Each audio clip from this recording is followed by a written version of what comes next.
आप देख रहे हैं कल का बाजार। अमित सेठ हमारे साथ बने हुए हैं, सोशल प्लेटफॉर्म से कुछ क्वेरीज को पिक करते हैं। किशोर ने एक सवाल भेजा, सुजलॉन पर 6850 के बाइंग है, 500 शेयर्स हैं, होल्ड करें या सेल, व्यू है इनका शॉर्ट टर्म का।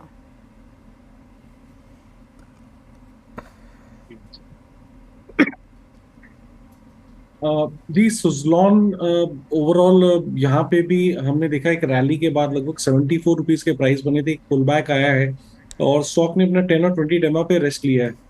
तो हमारा इमीडिएट स्विंग लो लगभग 66 रुपीज के आसपास आता है। अगर आपकी पोजीशन है तो 66 रुपीज का एक टाइट स्टॉप लगा के रखे, वो टूटता है तो निकल जाए।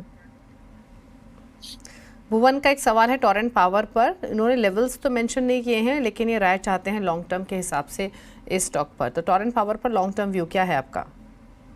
जी अभी टोरेंट फार्मा को हम लॉन्ग टर्म के लिए नहीं कंसिडर करेंगे, क्योंकि स्टॉक एक डाउन ट्रेंड में रहा है, अमित, हम टोरेंट कंसोलिडेशन। पावर की बात कर रहे हैं, टोरेंट फार्मा की नहीं। आई एम सॉरी, मैं टोरेंट पावर ही बोल रहा था मुंह से। ओके ओके, फार्मा जी जी स्टॉक जी, मैंने, please please please I am sorry, मैंने बोलिए। टोरेंट पावर का ही चार्ट खोला हुआ, माय मिस्टेक। ठीक है, बताइए बाकी बताइए। टोरेंट पावर की अगर बात करें तो लगभग 1451 का इसका प्राइस है। इसे हम लॉन्ग टर्म के लिए नहीं अभी कंसिडर करेंगे, क्योंकि ये स्टॉक थोड़ा सा साइडवेज हुआ है, सारे मूविंग एवरेजेस के नीचे है।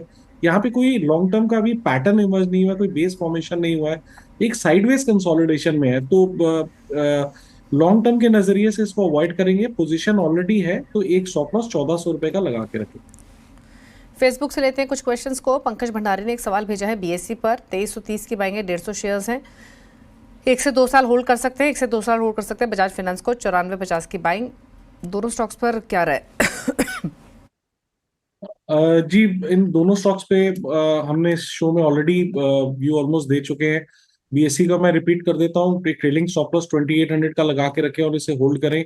रही बात बजाज फाइनेंस की, यहाँ पे भी जैसे हमने सजेस्ट किया कि एक 8900 का स्टॉप लगाएं और इसे होल्ड करें।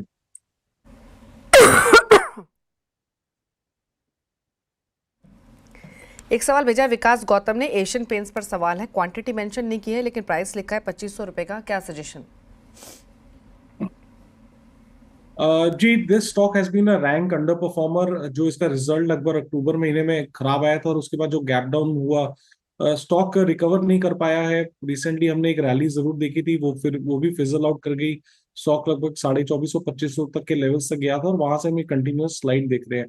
और इस स्लाइड में हमने देखा है कि सारे मूविंग एवरेजेस इसने वापस ब्रेक कर दिया है, तो चार्ट देख के कन्विक्शन बिल्कुल ही नहीं आ रहा है।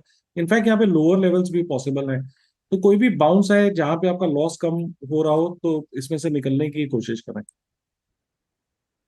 गिरधर ने सवाल भेजा है, 2 स्टॉक्स इनके पास, फेसबुक पर क्वेश्चन आया है। हुडको 1500 शेयर्स 250 की बाइंग है, एक है एनएचपीसी, यहाँ पर 2000 शेयर्स है, खरीदारी का भाव है 109, बताइए।